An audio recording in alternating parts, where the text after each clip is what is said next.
informative and I feel inspirational. every bit of it. Like, I'm not trying to waste my How you gonna do better if you don't know what better looks like? I do.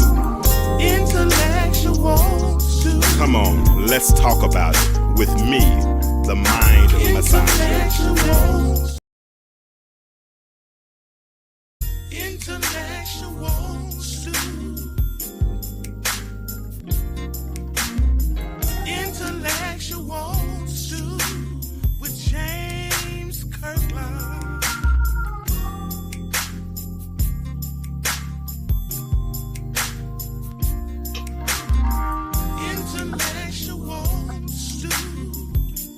Camera get messed up that bad.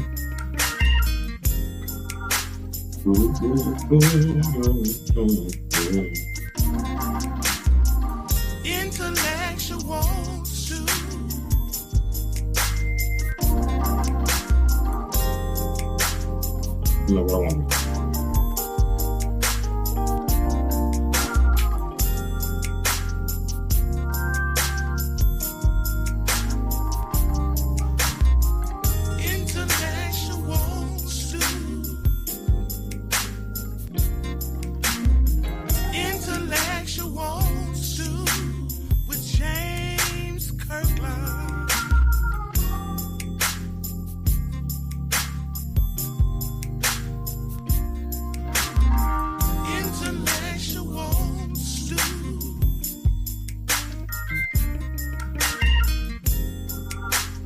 I'm telling you the truth. Oh my God.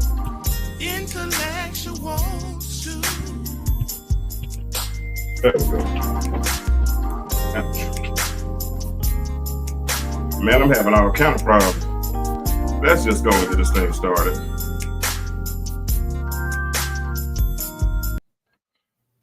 Man, let's just go ahead and get this thing started. I'm having all kind of technical difficulties at the last minute, but we got it worked out. I promise you. What's up? What it do? Time for another episode of the Intellectual Stew with yours truly, James Kirkland. And I am excited tonight because we're going to continue our series that we have been doing entitled Fueled Faith. We're talking about things that actually fuel our faith as believers as we go through this thing called life. I often use the expression that life lends lessons. It's on us to consider the clues, right? And so God lends us these lessons as we make it through life. And what I wanted to do tonight is, as I continue this series, is I wanted to bring in certain individuals from the community to share in our conversation, because tonight what we're going to be discussing is faith for fellowship. Faith for fellowship. As you come in, do me a favor, go ahead and share that thread. I got to share it with a few people myself, but go ahead and share the thread.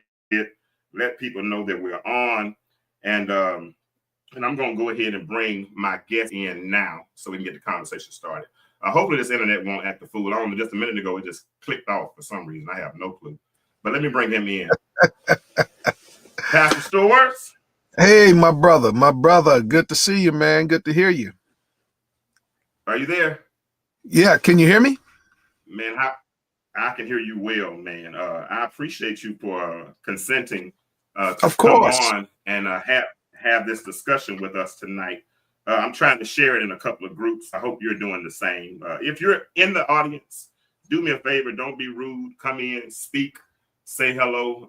We're going to get into this show in just a moment and really provide context for what we want to discuss tonight. But Pastor Stowers, go ahead and introduce yourself first, and we'll get into your story. Just tell them who you are as the husband, the father, the pastor, and we'll get into the story in a few minutes.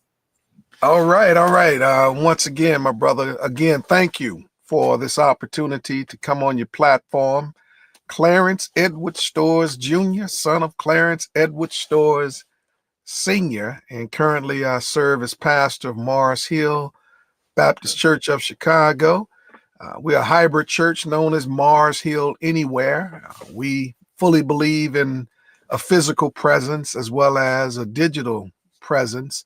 and I'm an almost empty nester. Yeah. Kids have that boomerang effect, but they're all gone and grown now, but they keep coming back, and we love it because that's just the fabric of who I am. And again, glad to be here, brother.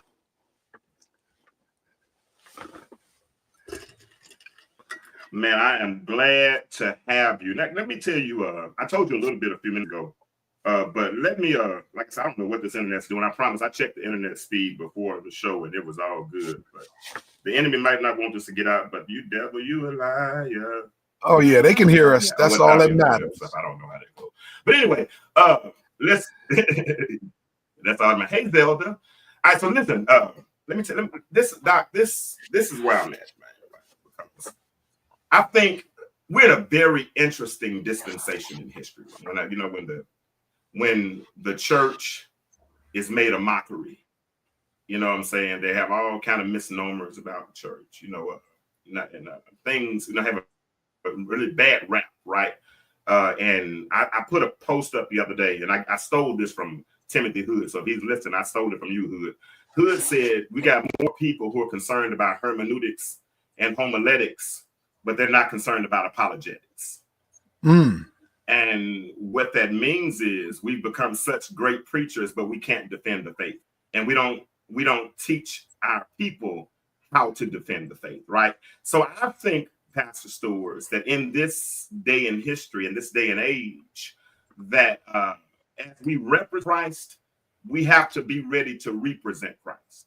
And let me say that again. As we represent Christ, we have to be ready to represent Christ, because some people don't, we expect people to know what we had to learn.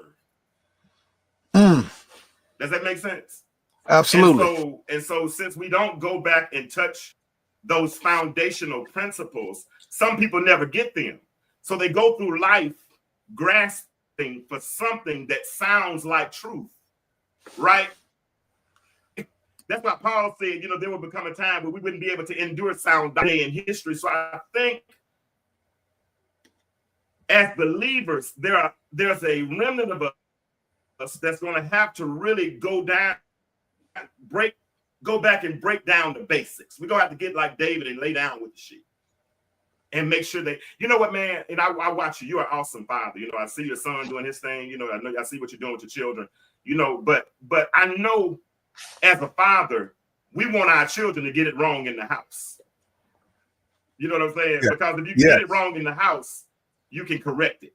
You can't correct, so let me hear what you're saying in the house so I can get it right in the house, right? So, but I think so many times now we don't hear it.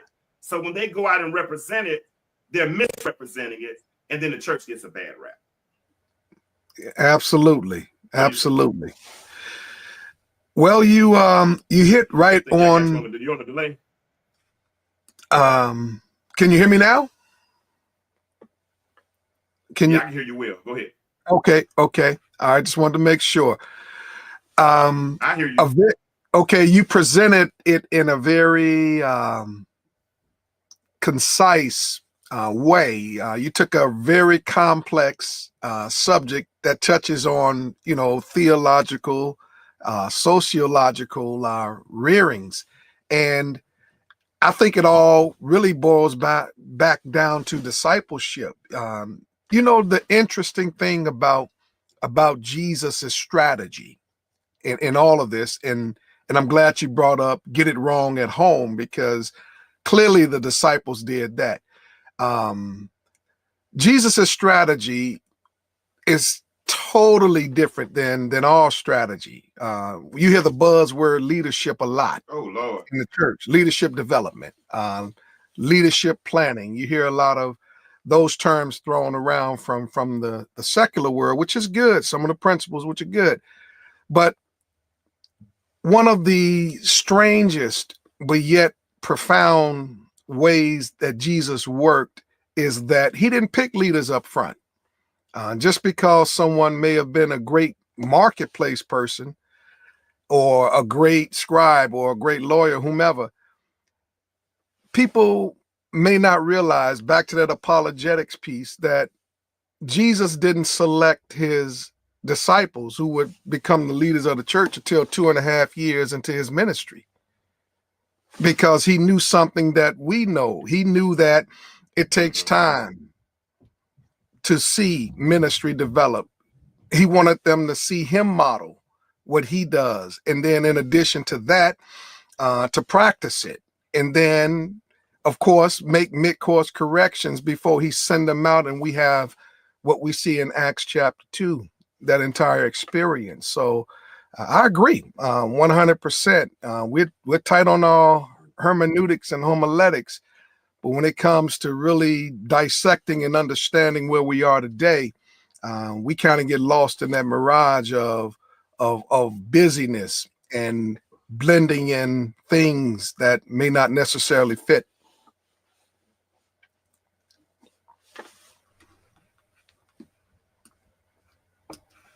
Absolutely, absolutely, absolutely. And I appreciate you for that. And that's a perfect. I don't know what in the world's going on with this internet tonight, but I rebuke it in the name of Jesus. The name of Jesus. I have no clue. I promise I paid the bill too. But listen, this is a perfect segue to talk. Hey Zelda. Hey Donnie, how are you all doing tonight? If you're in the audience, speak. We're gonna make it through this. We're gonna get it through this conversation. Oh, absolutely. We're gonna get through this conversation. Absolutely. Sure we are. But it's a perfect segue because Matthew chapter 8. Interestingly, the way the writer Matthew writes it, he puts it right after Matthew chapter 7, of course, 5, 6, 7, 8. But Matthew 5, 6, and 7, for those that don't know, that's the Sermon on the Mount. That's when Jesus went up on the top of the mountain and he taught the potential believers. That's what I like to say. He talked to potential believers. He gives them the job description before they get the job. He says, okay, I got these beatitudes. Blessed are they. Blessed are they. Blessed are they. All these things. Then he goes and tells us how to pray. And he goes and tells me, so I give a whole lot of life lessons in Matthew 5, 6, and 7. He gives information. All right. He gives information. Then he gives qualification. But then in Matthew 8, he starts to give demonstrations. And through these demonstrations, first thing he does is he heals a leper. Second thing he does as he heals, what's up, Zontarius? After he heals the leper, he heals a centurion servant. Then after he heals centurion servant, he heals Peter's mother-in-law. Then he casts out demons. He goes through this whole spiel. He gives these demonstrations. And what happens, like a lot of us, is people will become attracted to the glory, but not really understand the story. Mm-hmm. Because they saw demonstrations, now they wanted to follow Jesus.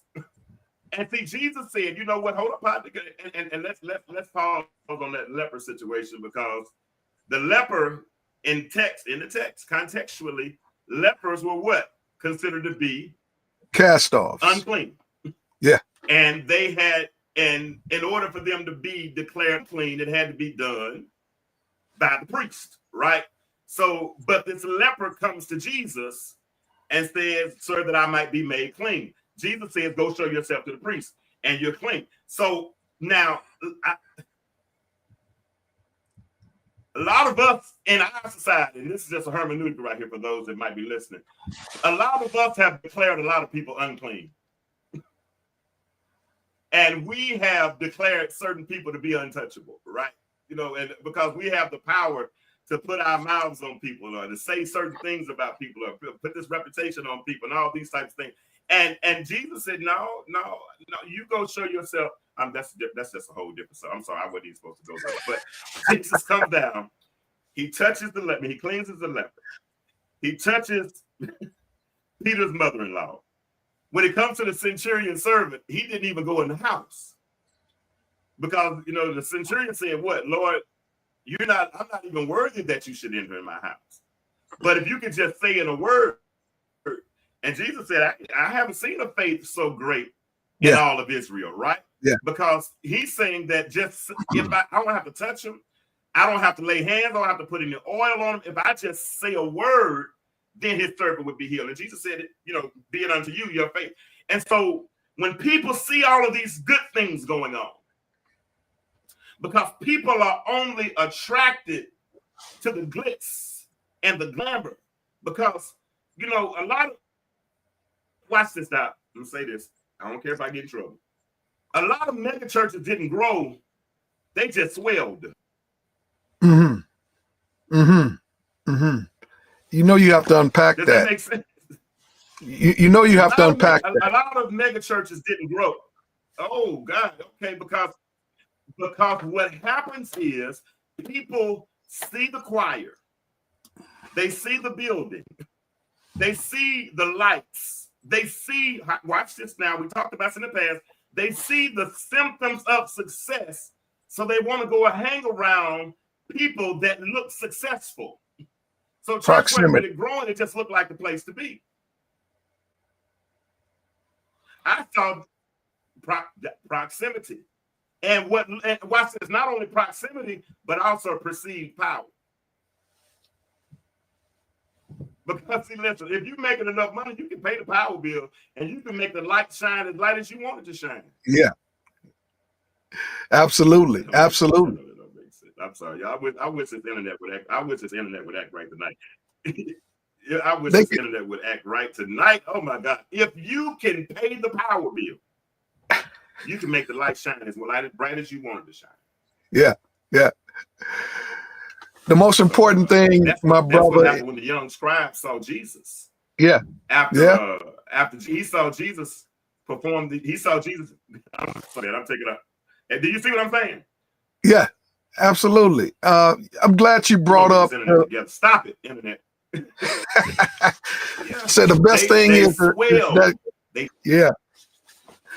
the best thing is they can hear us, and you know, I'm not good looking enough for them to see anyway, so maybe it's a good thing they can't see or see the choppiness, but nevertheless, brother, they can hear us, and that makes it all well. So are you saying Jesus healed wirelessly, huh? Oh, yeah.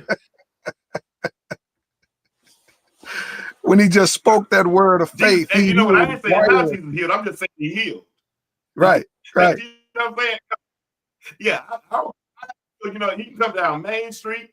He can come around the corner. He can knock on the back door. You know, I don't care how he does it, as long as he does it, right? Because Isaiah said something about his thoughts being higher than our thoughts and his ways being higher than our ways. You know, like the heavens are positioned higher than the earth, so too his thoughts and his ways above our ways. So however he chooses to do it, Dr. Stowers, I'm good. But watch this. But I won't, and that's the thing. Jesus wanted to make sure they weren't just following for the fishes and the loaves. Well, that's a good way to describe right where he was and said, well, look. Well, that just feeds right into your topic at hand when we talk about faith for followership. Yeah, that just feeds into the subject matter at hand, today's topic, faith for fellowship, because faith, it fuels fellowship. It doesn't wait for perfect conditions to happen. It steps out only knowing that Jesus is the guarantee in it all. So faith fuels followership, which demands total surrender. So when Jesus goes about doing what he does, we can see that evident throughout the lives of the disciples that chose to walk with him. That faith fuels our followership.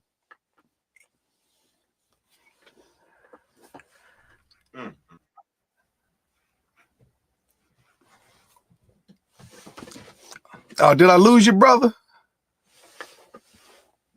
Doc, no, we here, but this internet is getting on my nerves, man. I'm almost inclined to go out and come back in. What do you think? Hey, man, I'm on your platform. Whatever you decide. Y'all in the audience, are y'all hearing us, or are we being super choppy? Because, like I said, this is not this is really we messing up some good conversation tonight. And I hate that this is doing this. It's never has done this. Well, it did it a couple weeks ago, but I promise you, I did a. Now it sounds good. Can you hear me on time now? Dr. Stowers, can you hear me on time now? Yep, I can hear you. Or you still hear me on the lag? A little Yeah, lag, but it's doable. yeah, but you're hearing me like it sounded like about 4 or 5 seconds late. Yeah, my wife says that she Is it can see doable? and hear All both right, so of us. we're gonna keep on trying to do this.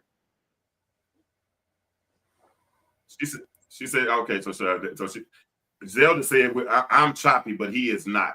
You know what? Let me do. Hold on. You must be on the Android, brother. I'm gonna do a commercial right quick.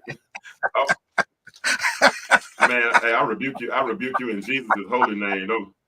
I rebuke you in Jesus' holy name too. I'm for real, because I am an Android man. So that's why I rebuke you, and I love you though. So like a play cousin. So let me do this right quick. I'll be right back. Hold on. Let me do some commercial. In the blink of an eye, everything can change. 20 years of marriage, 3 beautiful children, a home filled with memories, gone. James Kirkland II was left with nothing but the silence of his own thoughts and a couch that became his prison. But in the depths of despair, subtle reminders of purpose began to pierce through the darkness. God had not forgotten him. In every small sign, in every whisper, in the stillness, James began to rediscover who he was and why he was still here. Stuck on the Couch is not just a story of loss, but a journey of resilience, faith, and the courage to embrace a new normal. Available now wherever books are sold.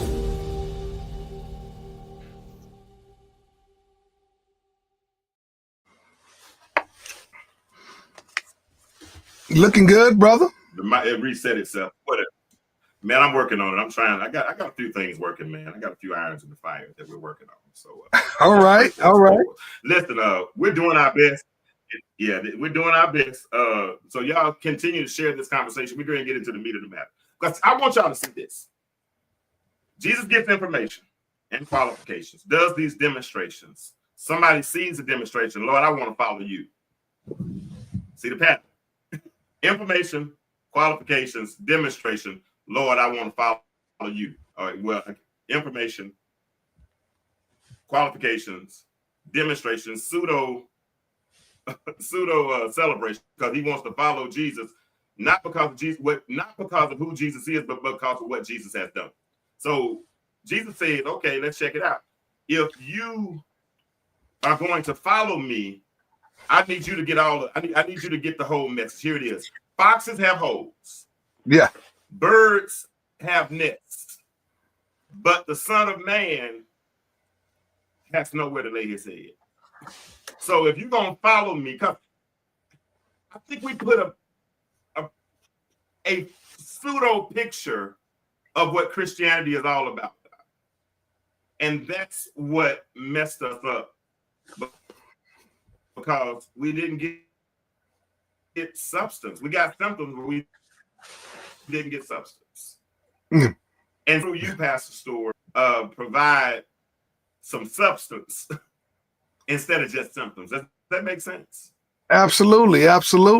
See, you when Jesus talks about discipleship, talks about carrying the cross, we fail to forget that we think that carrying the cross is glamorous, but you can't carry the cross and still hold on to comfort. Can't carry the cross and still hold on to beauty. And the true essence of discipleship is the actual cost. That's why it's called a cost of discipleship. Can't carry the cross if you're still holding on to comfort.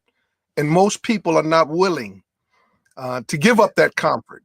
And as we can see further in that story, as Jesus turns the heat up and the comfort level starts getting attacked, people walk away.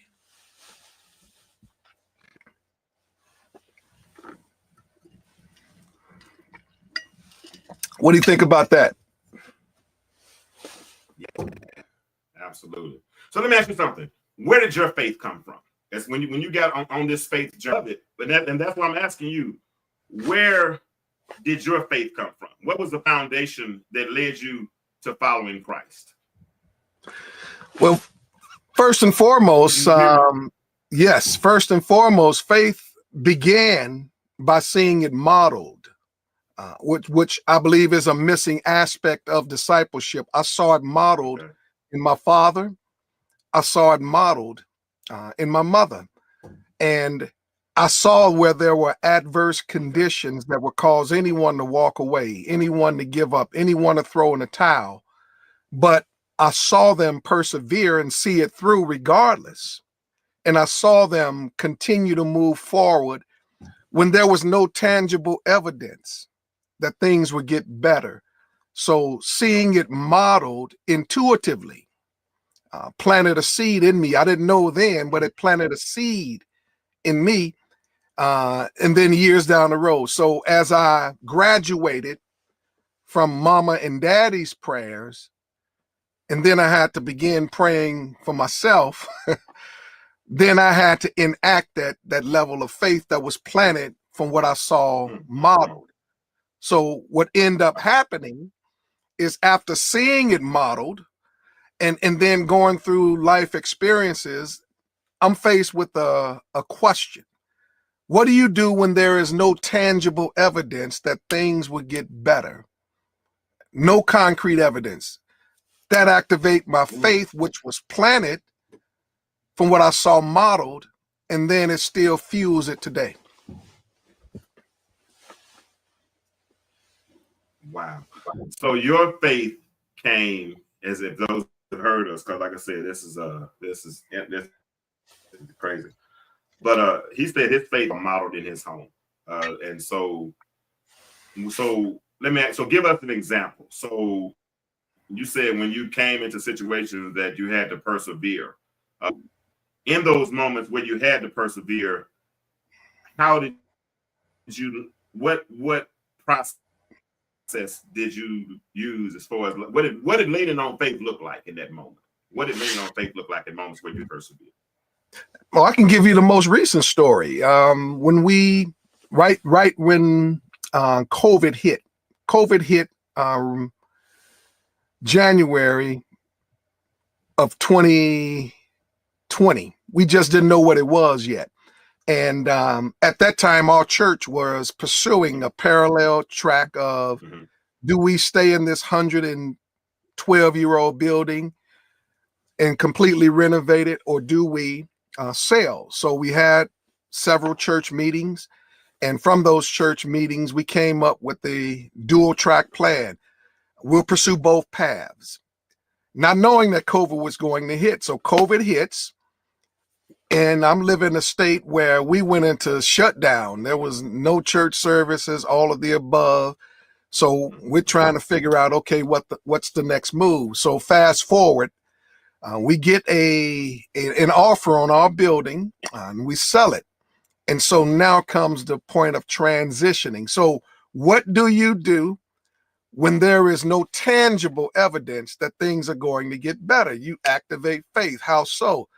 Our people, and I don't know if it's the same throughout the US of A, but in the Chicagoland area, our people have a theology of place, which means God is in that building where they assemble. And so now you are going against hundreds of years of tradition, transitioning to a model where you do it both digitally and spiritually.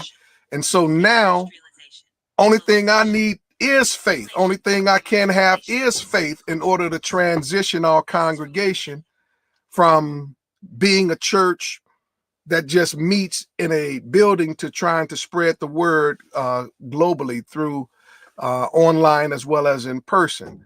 So there was no tangible evidence that things would get better. So what did I have to do? Activate faith. Yeah. Doc, and people are really missing this story because I'm not even hearing. I'm not hearing. To be honest with you. Look here, I know I don't want to do this. We're gonna have this conversation tonight. Like we're gonna have it tonight. But I'm going to restart this computer. And y'all do me a favor. Come back to my page. Give me 10 minutes. Because I got a new laptop too, so it could be this laptop. I don't know. But because I promise you that the internet was doing so much better a few minutes ago. And I hate to cut this conversation short, but I'm going to have to. But I promise you, if you give me 10 minutes, or at the very least, we'll be back on, okay? Can you give me that time, Dr. Stowers? Absolutely. Just give me a minute. Let's try to fix it, all right? Y'all, we out. Give me a few minutes. We'll be right back. Give me a few minutes. We'll be right back, y'all. This is horrible. Horrible.